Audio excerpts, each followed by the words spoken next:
You're all geared up for another epic div into Night Sea, character loaded, ready to explore, and then bam, your game crashes with that DirectX access violation error. It's incredibly frustrating when your immersive adventure gets cut short by a mysterious technical glitch, leaving you staring at your desktop instead of a neon-lit street.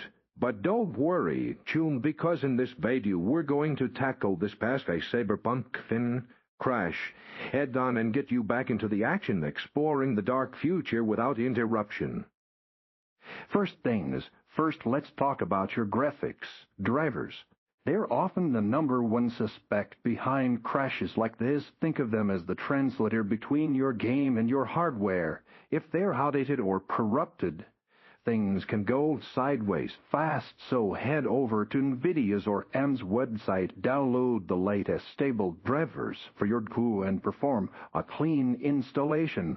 This simple step can work wonders and often resolves a surprising number of performance issues and crashes. Next up, sometimes your game files themselves can get a little scrambled or corrupted, leading to an access violation error. It's like a critical instruction manual for the game suddenly has missing. Ages or tip us, whether you're on Steam, GOG, or Epic Games, each launcher has a built-in verify integrity of game files option. Give that a whirl, and it will automatically scan and replace any damaged or missing files, often patching things up nicely. Sometimes Cyberpunk needs a bit more authority to run smoothly, so try launching the game as an administrator to give it full system permissions on top of that. Pascal background applications with overlays like Discord, DeForce Experience or Steam Overlay can sometimes clash with the game and cause crashes. Temporarily disabling these overlays before you launch Cyberpunk can significantly reduce conflicts and improve stability.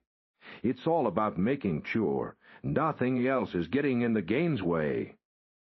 If you're still hitting that wall, let's do a quick check on your Windows system files by running and scanning command prompt, as underlying those corruption can sometimes trigger these errors. Additionally, your antivirus software might be mistakenly identifying a game file as a threat and blocking its access, leading to the crash. Try adding Cyberpunk's executable and installation folder to your antivirus exclusion list to prevent it from interfering. These deeper checks ensure your system itself isn't the sneaky culprit.